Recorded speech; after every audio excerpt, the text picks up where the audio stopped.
Who am I talking with right now? You're talking with Buffalo, South Dakota. Well, it's funny because you're talking to San Francisco, Hawaii. Interesting. I've changed my mind. You're now talking to Bismarck, Ohio.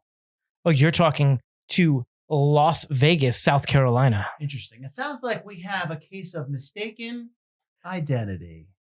That was terrible. I loved it. That was great.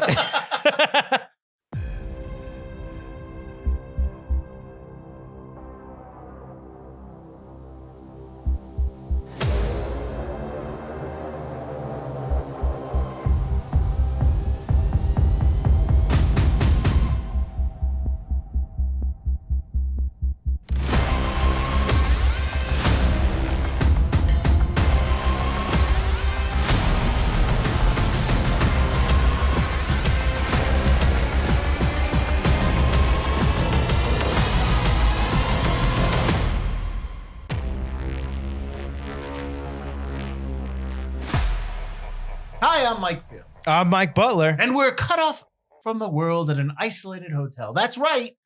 It's time for Forgotten Horror 6, Fear the Darkness. Each episode, we will discuss a film that, for a variety of reasons, was forgotten by audiences. Maybe their parasitic twin brother was talking too loud in the theater, or they were too busy tracking down a ghost in a mansion. Or perhaps the movie didn't catch on with an audience in its initial run because they were trapped in a cabin in the woods. We'll discuss what we love about the movie or perhaps don't love about it, but we'll always recommend you revisit it, unless you've been turned into a zombie by that passing comet. If you survived being attacked by werewolves in the Scottish Highlands, we want to hear from you. We're on Instagram, Facebook, TikTok, and YouTube. Like, share, and subscribe. Our podcast is available on all platforms for your listening displeasure.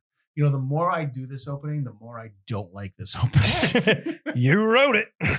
Yeah. It's because you had to fit in like 8 movies in the one thing. I know, I did. What's going on, Butler? No, not much. It's a rainstorm. I was just driving this actress lady. Then I accidentally hit another lady because I couldn't see in front of me.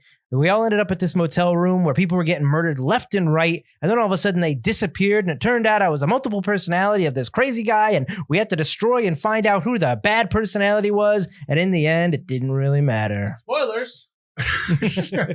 That's right. We're talking about Identity.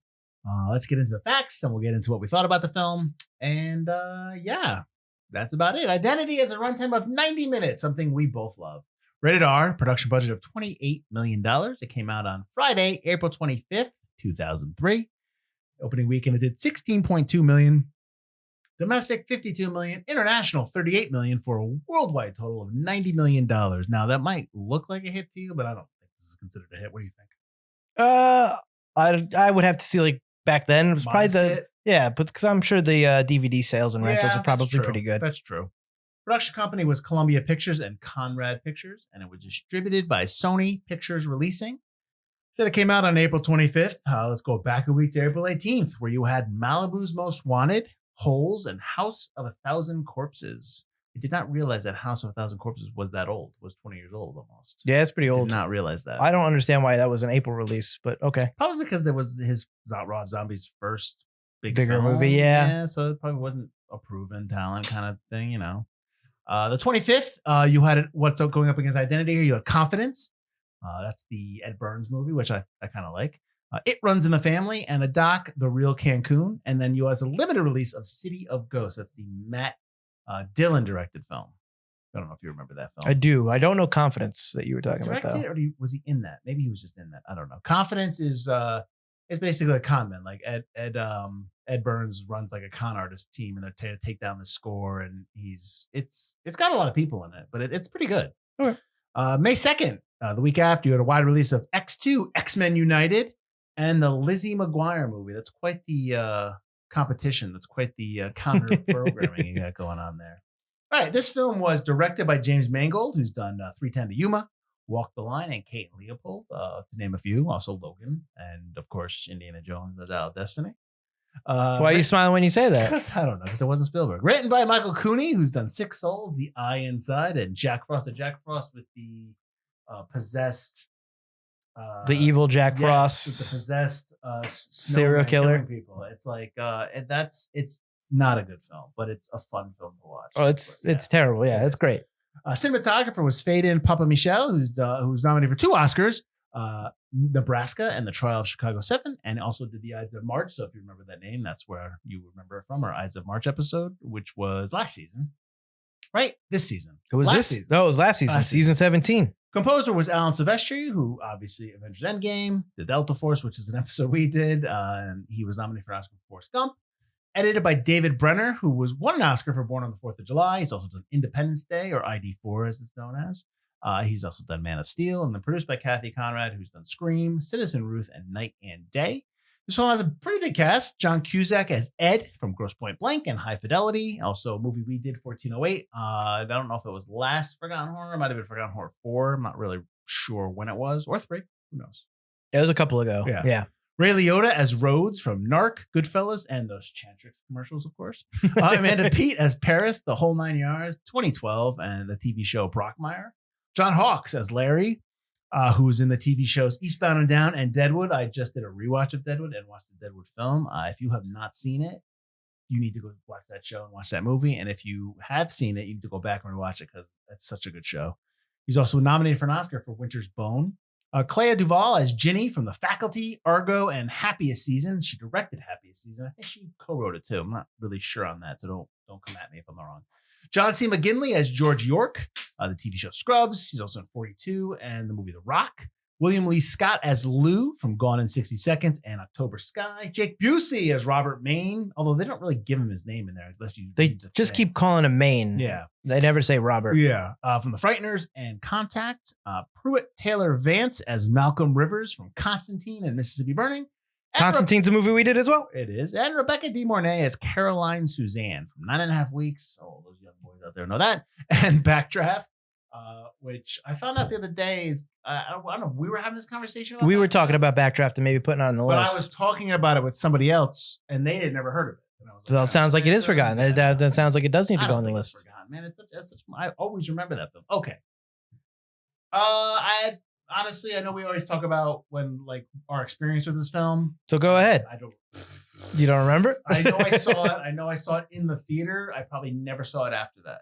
This is probably I would say this is the second time I've seen it. Okay. From start to finish. I remember some of it, but not a lot of it. I remember the twist. I don't remember if I saw it in the theater. I definitely have seen it at least twice. I knew there was a twist. I didn't know what it was. Yeah, I remembered what the twist was.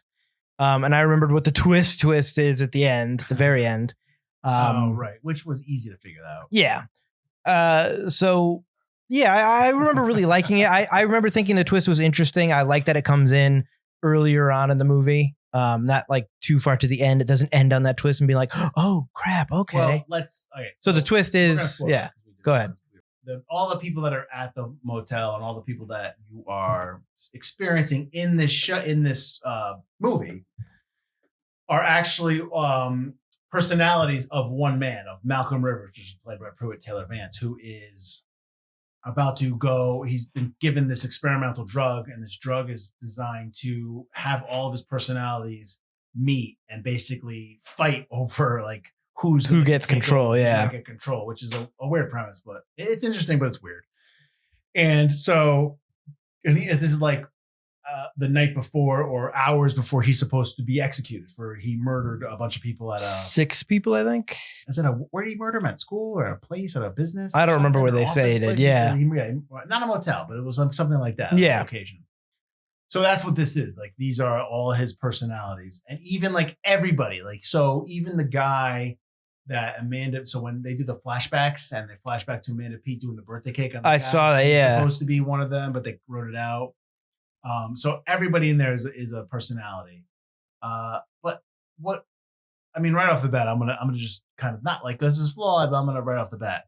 Then Pruitt Taylor Vance, Malcolm Rivers needs to be a character in the motel because you're saying that he doesn't have any personality in this? He's got himself is never in there. The whole thing is he's so traumatized by the childhood that happened that all these personalities are what came up.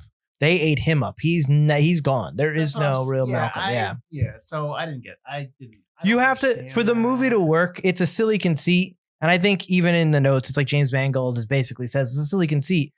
if you go along for the ride, it works. But yeah, it's like if you think about it too much, it's not like super. There's a lot of holes, obviously. So, Yeah. but in the movie, the motel stuff is you experience it. You kind of get the opening with Alfred Molina. Oh, did I even say he was in this? I think I skipped over him. I did. Alfred Molina's in this film. I went right from John Hawkes to play Duvall.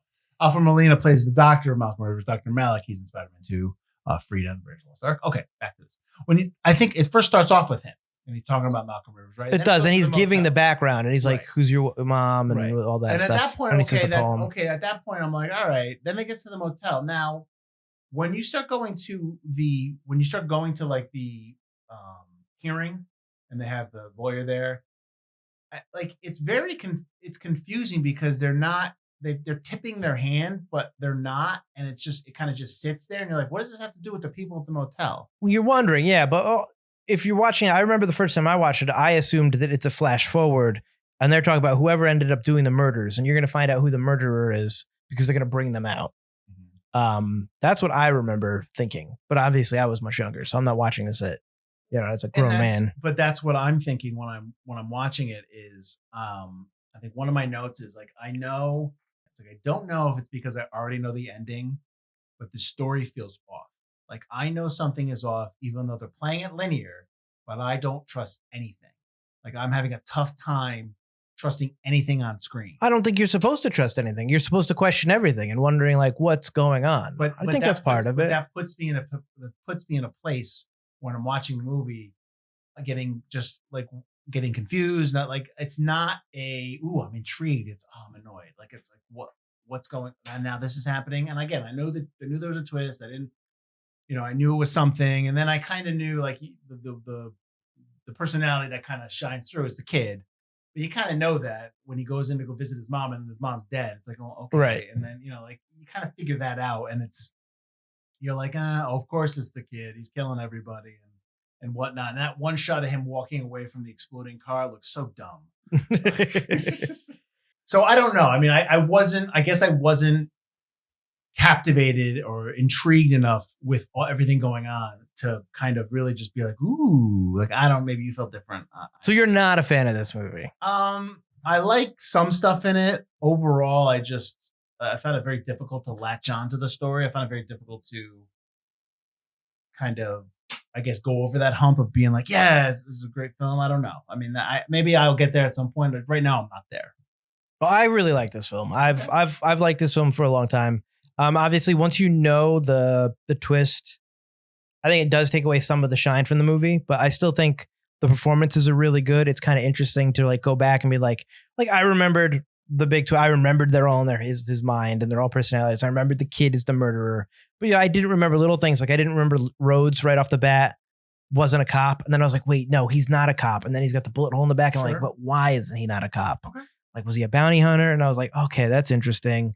Like I liked that Rhodes is running away from the motel, and then he runs Maine. Maine runs away from the motel, then runs back to the motel because he can't go anywhere. But then again, you could leave because they were all on that giant road and it was flooded. So you think that he would get to that point where both ends are flooded. That's why they're stuck there. Well, he wasn't running on the road though. He was running the other way. Yeah, sure. I get it. So there's stuff like that I really like. I think that even though he's not in it a lot, when you do see Pruitt Taylor Vance, he's really good as Malcolm Rivers. I think Pruitt Taylor Vince is a very good actor, and the stuff he's in, he usually plays kind of like a crazier guy. But I think, but I think he does a really good job here. Like he does the eye shake thing, and he's really upset, and he's trying to like mimic. They probably filmed John Cusack's Ed stuff first, and then he's trying to be Ed at the same time. You know, I think that's really good. I think that worked really well. I like John Cusack in this movie. I think he does a really good job. I think he's underrated as a dramatic actor. I don't think so. I think people know he's got chops. Yeah, but he's always utilized in like these romantic comedies, and it's nice to see him in stuff like 1408 and this and the Edgar Allan Poe one that came out a few years ago. I mean, well, it was a. I remember when he was cast in Con Air, it was like a big thing because it was like John Cusack doesn't do these type of films. Like that was like when he did Con Air. Yeah. So, but when I remember Serendipity, he's good. He's obviously somebody who everyone from the 80s knows him because he's in Better Off Dead. And he's in all those Well, the teenage 16 Candles, yeah, really young, like stuff like that. Like that's where he's known from, and then his body of work is more indie adjacent, High Fidelity. And sure, whatnot. yeah. So that's kind of like Ghost Point Blank I really like. But that's him. Like, but now I don't. Now he's a bit more known for his politics and kind of like he's outspoken in terms of like real world stuff. So is he? I don't know anything about he's that. Big. That's why you haven't seen him. I mean, he's not in a lot of stuff. But that's fine. Hey, that works. No, I've always liked John Cusack. I don't think he's. I mean, if anyone, I've never met somebody in talking about movies who've ever thought he wasn't good. So yeah, but I think that when you see him in like stuff like this, it's like, oh wow, yeah, that's cool. Yeah, like I like 1408. I think he does really, even though we both, I don't think, liked the director's cut version that happened. Is that what I think, yeah, it had the terrible ending, which made everything useless. But I think that just his performance of 1408, and he was the only guy in that movie. He was like really good. And obviously, he's definitely got his own style. Yeah, which is always very much so. Yeah, I think when you see actors and actresses and they all start looking the same and sounding the same, you just kind of, it's really hard to differentiate, just acting styles. Like, Brad Pitt has an acting style. George Clooney has an acting style. Matt Damon has an acting style. John Cusack has an acting style. They're all different. Like even Ben Stiller has a different acting style. When you start, like in the 90s, it really came through in terms of on TV, like Party of Five and all those type of shows. It was like everybody was acting the same, and it was like almost like cookie cutter stuff. You don't want that. You want different. You want to see different in movies. So so yeah. I think Ray Liotta is pretty good in this. Well, Ray Liotta is always good. Well, what I like about Ray Liotta in this is he knows he's not the main guy, and I think he gives John Cusack like scenes to shine in, and everybody else. Like I think he knows. Yeah, as an actor, he's like his character is cool. Rhodes is cool. He's an interesting character, but I think that I like that he's Ray Liotta. He should be the lead, but that he's playing kind of second fiddle in this movie. But I think he's letting himself play second fiddle, which I think is really good, because sometimes if you have big stars that are suddenly like part of an ensemble or aren't necessarily the main characters, some of them can try to outshine or make their character, I think, a little bit bigger or more important than they should be. But I think he does a really good job being exactly what he needs to be. Oh, look, Ray Liotta is always good. And Ray Liotta is lost way too soon, passed away 2022, 2 years ago. By the time we're doing this, there's been stuff and he's been in that people probably don't even know. I remember a movie he did called Karina. Where do you remember that film? I know of it, but I don't know like if I've seen it. 50s or 60s, and like he falls in love with like Whoopi Goldberg. Like they become. Oh, I have seen that. Yep. Yeah, it's like he's fantastic in that film, and he's great, obviously in Goodfellas, but he's good in Narc, which we have on our list. He's just a solid No Escape, which we did. Yep. He's a solid actor, and No Escape. He acts the crap out of that, even though it's a terrible movie. Whoa! We're crapping on No Escape. But I don't remember. I might have liked that. I don't remember. Anyways. So no, I don't have any problem with the acting or anything like that with the simply kid. But I'm good with all that. I think my biggest thing, it's not a complaint.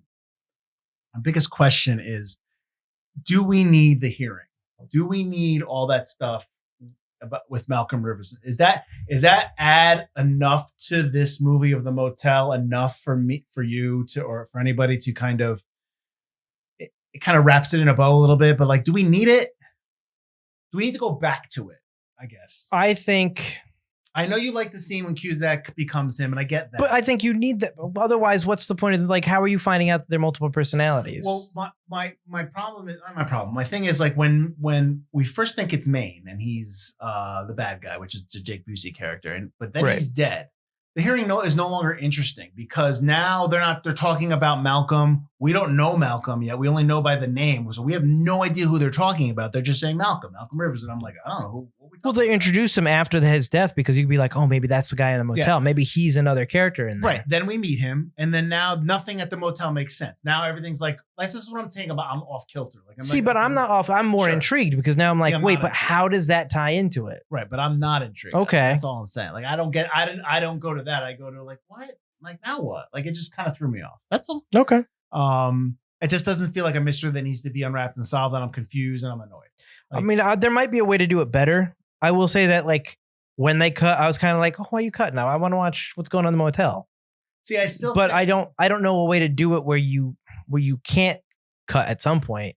I still think that not having Malcolm in the motel as his own personality.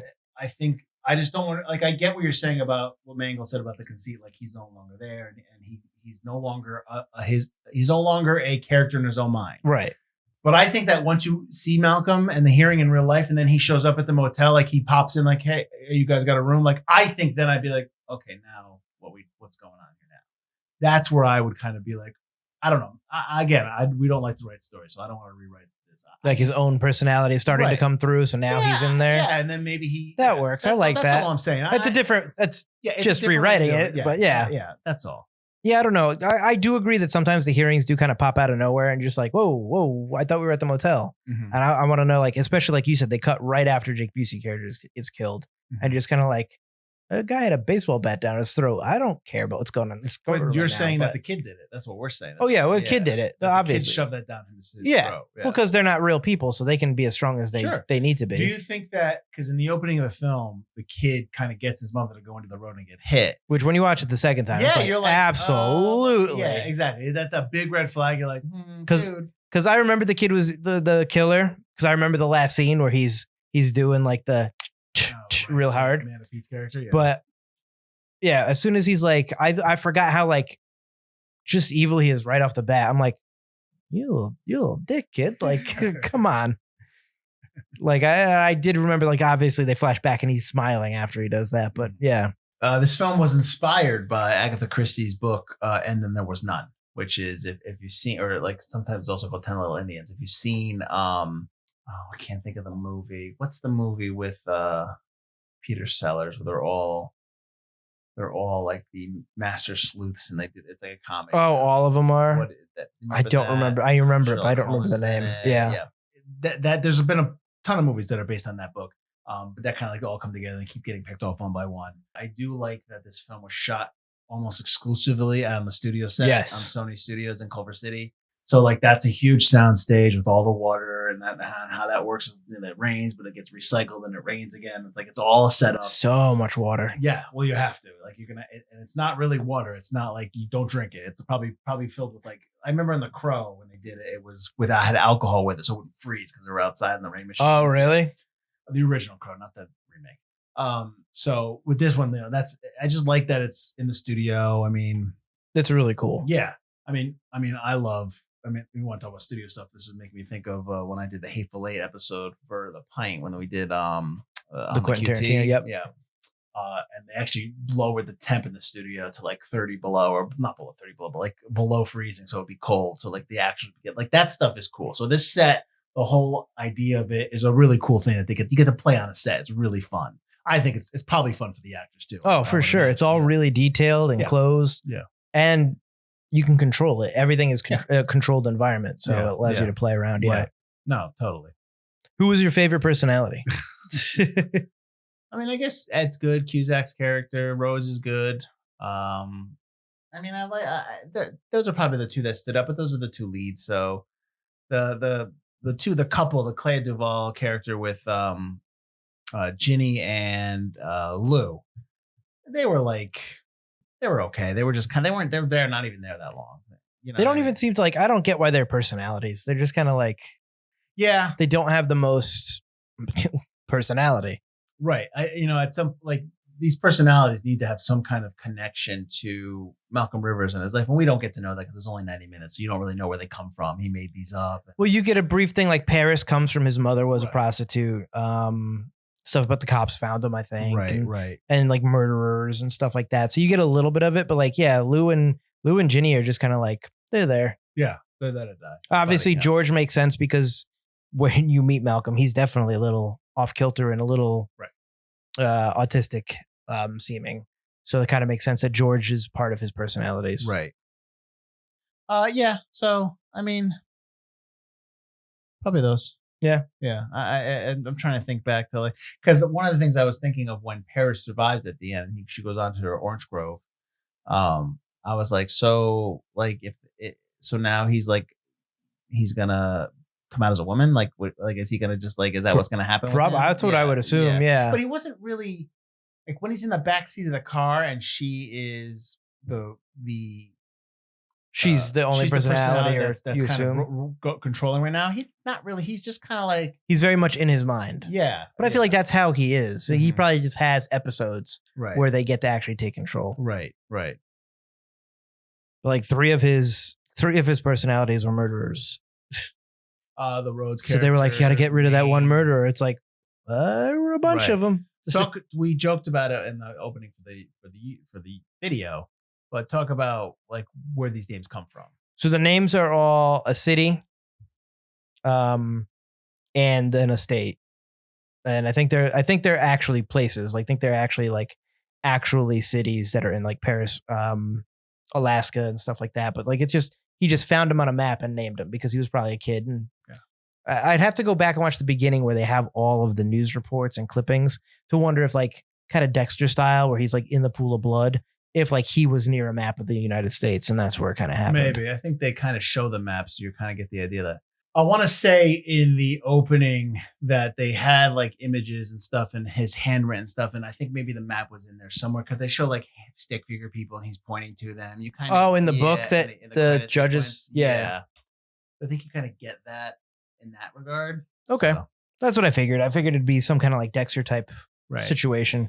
Did you see the moment? Because I didn't catch this when Ed shoots Rhodes, and Rhodes mouths, "I didn't do this," and Ed replies, "I know." And like, no, I saw that in the notes, but Yeah. I didn't see that because either. I guess they said those lines and they were audible, but they muted them because Mangold thought that was too obvious that Rhodes was not the killer, and it would make the climax less surprising, the true climax. I think it makes the movie also make less sense. Maybe. Why are you going after Rhodes if you know it's the kid? Then just be like, we need to team up and take out this kid. I don't understand why they were just like, if he's like, I didn't do this, I know. Well, maybe because Ed's now the bad guy. Ed wants to be the main. Ed wants to be the personality that wins. Well, I think he wants Paris to be, which is why he doesn't take make cover. any He just sense. lets himself die to But sacrifice himself. That doesn't make any sense. Well, Ed doesn't really enjoy his life at the moment. Yeah, He's but, all like, why depressed and Paris? stuff. Why? There's no connection. She's there. got a dream of a future. That Yeah. sounds, the Orange Grove sound nice. Okay. And technically, since he's a personality, like he's still Malcolm, Sure, I guess. they will be in an Orange Grove. I guess. Roger Ebert said, "I've seen a lot of movies that are intriguing for the first two acts and then go on autopilot with a formula ending. Identity is a rarity, Butler." He said it to you. A movie that seems to be on autopilot for the first two acts and then reveals it was not. With a third act that causes us to rethink everything that has gone before. Ingenious, how simple and yet how devious the solution is. You don't like Ebert, now he's agreeing with you. He's agreed with me for the last couple movies, actually. Red flag. I don't disagree with that. I think the first two acts are very Hitchcockian and kind of following kind of like the Hitchcock, or like you said, Whodunit, 10 Little Indians, picking them off one by one kind of thing. But yeah, and then the third act changes. I really like the twist, even though you kind of see it coming and kind of, like I said, takes the shine off the next other times you see it. But I really do think the twist is interesting and makes you want to watch it. The Village Voice's Dennis Lim says the premise of the One Rainy Night thriller Identity seems like mothballed Agatha Christie. In the film's third act twist, quote, the ultimate cliche, of plot twist implausibility. The crucial revelation is so outlandishly fatuous, it might have given Donald Kaufman pause. But there's nothing self-parodic about Identity. The viewer must not only swallow the nullifying third act bombshell, but actually re-engage with the movie on its new, extremely dubious terms. I don't think he was a fan. I got nothing to say to that. He just hates it. Whatever. I mean, if you hate it, you hate it. I don't know. Like, okay, well, how about I don't think like mothballed Agatha Christie. I don't get like, and I don't know that Kaufman guy. Like, I don't know who Donald that is. Kaufman? I don't know who that is. You don't know who that is. No, because I keep thinking of Lloyd Kaufman. I know it's not that. I know Andy Kaufman. Yeah, I don't know. Who knows? So, like, I don't know who that guy is. I don't know. Like, why is it mothballed? Like, are you saying that doing Agatha Christie type stuff is just cliche and wrote. And Well, this is 2003. I'm trying to think of the last Agatha Christie film. The last Agatha Christie book that was. it's probably was a while from 2003. Yeah. No, I'm sure he's just. I mean, now saying that obviously we're because he doing all the knows- Clouseau, right? but yeah, But I'm sure he's just saying that because he knows it was taken from it. So it's just a. I don't know. If you want to hate, you want to hate. True. I got nothing for that. Brian McKay of efilmcritic.com. E-film critics. Quote, this film's cardinal sin was not that it had an engrossing but extremely far-fetched setup to a lackluster resolution, a resolution that probably sounded good during the initial script pitch, but which nobody realized was going to be such a misfire until the production was already at a point of no return. No. What Identity is guilty of most is bad timing. It simply gives away too much too soon. At about the halfway mark, if not sooner, the film's big twist will finally dawn on you. And if it doesn't, they'll end up coming right out and saying it 5 minutes later anyways. And once it does, you will no longer care what happens afterward. I disagree with that because I think the twist is what makes it interesting. Right. Not that it's, a twist. Not that it's necessarily shocking, but it's like, oh, this is different than other things that have come before. It's not your standard whodunit. Mm-hmm. And I think that who cares if you see it coming and who cares if they give it up half? I like that they give it up halfway because I hate twists. You can't just keep Shyamalaning it all the time. You just can't. And don't get me wrong. I love the twist in Signs and Unbreakable. It doesn't really have a twist. It just turns out he is a superhero. Oh no, because Glass is the bad guy. That's a good twist too. But like, then he kept going, oh, that's a staple. That's what I got to keep doing. And then it was a joke for him. Everybody made a joke out of it. And I think twists at the end are fine, but twists in the middle, that's more interesting. I like when a movie turns on its head and you're just like, oh, okay, this isn't what I thought it was. I like that. I know that's exactly what you were saying you didn't like about it, but well, I'm gonna not that I want to put you on the spot, but like, can you give me another movie where it's similar to this, kind of like the twist in the middle that you like? That like, while I was saying it, I was trying to think because I know there was one or two seasons ago where I was like, there was a twist in the middle, and I'm like, I can't remember. No, that's fine. I know that's on the spot. I mean, Malignant, which we did a few episodes, has the twist kind of comes out. It does sooner rather than later. Yeah, and you know that she's the but it comes in the climax part. It comes like towards the last the third act. Yeah, third act stuff. So this is like what, middle of the second act? Middle to end of the second, yeah. So but I always like something that turns on its head. I mean I'm trying, because you said Shyamalan, and the village's twist was at the end.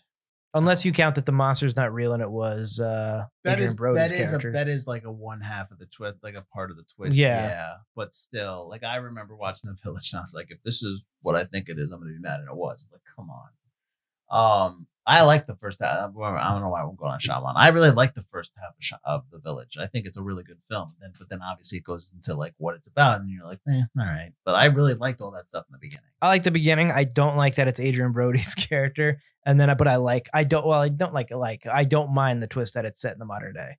Right. It's the monster reveal that I was just like, thanks, Scooby Doo. I just really didn't like the monster reveal. All right, that's fair. I think my last quote on the viewing when I was watching it, just to go back to like what I thought about the film, was like, I don't not like it. I just don't know if I like it. I think that's the best thing I can sum up with this film. Like, I don't not like it. I just don't know if I like it. I think I know that the younger population, the younger generation, the Gen Zs, or who and the youngers before that, I think they'll watch this movie and they won't realize the struggle of trying to find one or two bars for the cellular service that we had to go with when Rebecca De Mornay's character. Oh, and she's like looking around trying to get like a signal. Like I don't think you'll ever understand that struggle. Because even when the towers are near, it wasn't perfect. So you're just like still always waiting for that one good hot spot. This is the spot. This is the spot where I can use the phone. So no, totally. Phone always dropped. The other thing was. I thought this is just a funny behind the scene thing, but like when Ed's taking photos with the camera, right? Oh, disposable, yeah. He's taking photos and they're flashing, right? The flash goes off, but it doesn't flash when he points it right at the camera and he takes a photo. And I'm like, that's because it's got to be because the lights behind the camera lighting the scene, and it probably was too bright for it to flash. I was like, it has to be why it didn't nice. flash. Because everything else flashed. I'm like, it's got to be because he's pointing it at the lights. I thought that was interesting too. I liked his story. I did like his story as well that he tells her in that. Like, why aren't you a cop anymore? And like he goes into that. I thought that was cool. I thought it was a little odd, since we're talking about Ed, where when he hits the wife, and York or George is not. It never gets mad with him. Never like, how dare you hit my wife? You like, oh, that's because I think he's, like I said, he's like on the autism spectrum. Right. And he's just kind of like, just freaking out. And he's just like, you gotta apply pressure to the but room. even Ed's not freaking out that he hit her.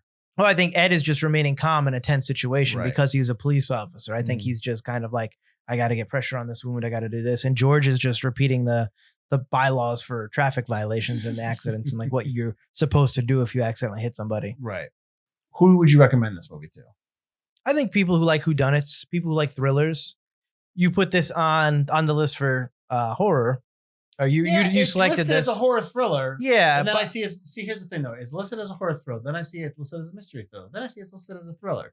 So it varies. Yeah, I really don't think it's a horror movie. I mean, it is horror adjacent. And I know that there's been other years where we've been like, is Identity should be selected for Forgotten Horror? So I know this isn't the first time we've thought about it. So I don't know if I'd recommend it to horror fans, but I think whodunit, thriller fans, like mysteries, I think it's got an interesting conceit.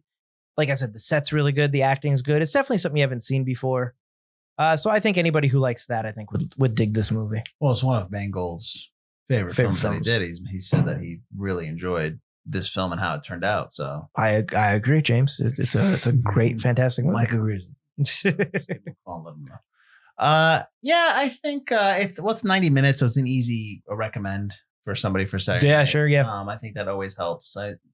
We've talked ad nauseum about the length of films on this podcast, so I won't go into that. But yeah, I think it's definitely. I don't think it's not worthy of recommending to people. You know, people who like thrillers, people who like mysteries, like you said. I mean, there's only maybe like 5% of horror people that are strict horror and nothing else. Like maybe they wouldn't like this film. Okay, fine. But like I think everybody, a casual horror fan, will be into this film. It's not a big, big stretch. And some people don't like horror films. So like I think like people are afraid to watch horror films. Oh, like sure. Adults, straight up adults.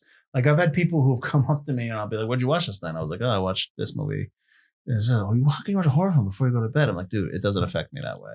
And it even if it does, if I wake up and I'm just like, oh wow, that's weird. But like, and because I've seen so many of them, so it's not really like scary to me anymore. Oh, sure, yeah. Or maybe it's scary in the moment, or I'm creeped out a little bit in the moment, but I don't ever take it with me. But some people do. Some people can't kind of cut that off, and that's respectable, and I get that. So, but I would recommend this. I think it's a you could say it's a horror film, but for a casual horror fan or somebody who doesn't like to be scared too much, I don't think it's that type of horror. So I think you can get into it a little bit better.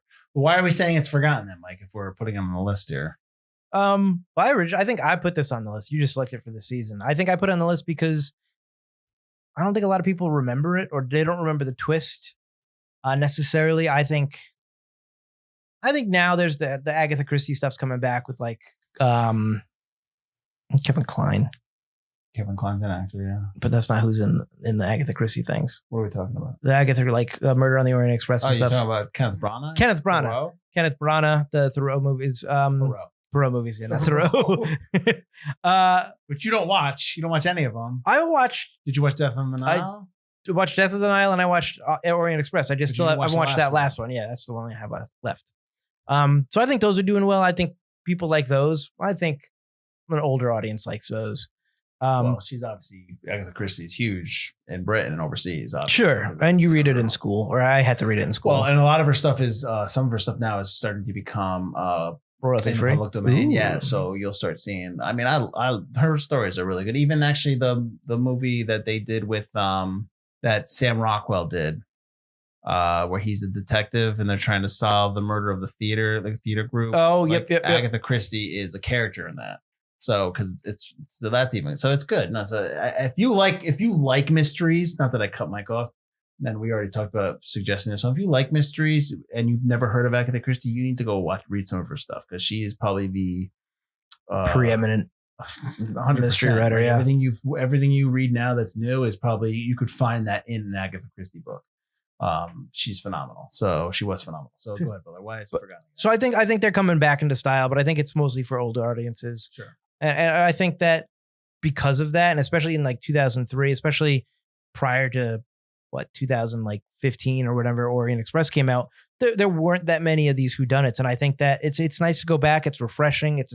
It's a genre that I don't think is mothballed or whatever. I think it's kind of fresh right now because it's not overdone.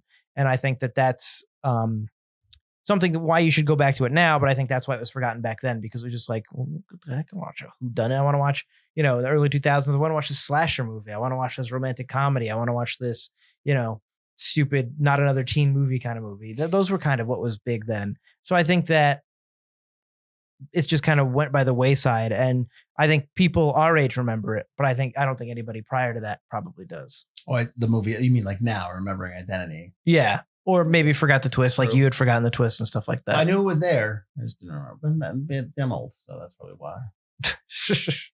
I find that a lot of people don't. Like a lot of young people now, who I meet and I work with, don't know a lot of films that came out in the early 2000s. Well, but also, I mean, like, they don't watch as much movies as we do. So, I mean, they're just not focused on film. So, that's another thing, too. So, it's right.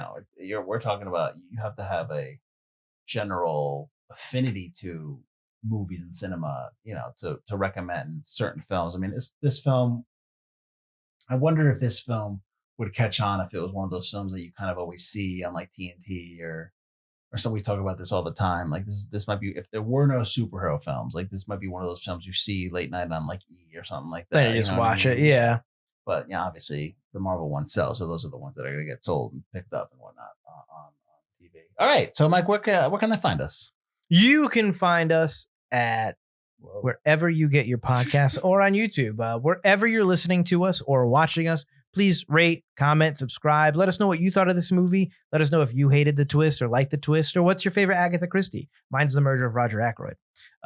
So just let us know that kind of stuff. So we love to talk about that stuff, and we'll talk to you on Discord if you join our Patreon. It's free to join to get the invite to our Patreon, or if you want to support us, you can join one of the tiers where we have exclusive episodes, early access episodes, discounts on our merch store, or if you just want to support us, go to our merch store there.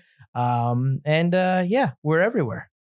Yeah, so join us tomorrow as a new episode is going to come out this week. It's a special Halloween episode. We're doing the 1984, zombie comedy, right? Horror comedy. It's listed as a comedy. It's listed as a comedy. I think it's self-aware. Forgotten 80s horror film, as the synopsis always tells me. Night of the Comet. That'll be tomorrow night, Halloween. Happy Halloween, everybody. So that'll be a bonus episode this week. So now we can have 2 episodes out that compete for views and downloads. Woo! So thanks for watching. Thanks for listening. I'm Mike Field. I'm Mike Butler. And this has been Forgotten Cinema. No! Hey, pump your brakes. It's Forgotten Horror 6, Fear the Darkness. Keep it spooky, y'all.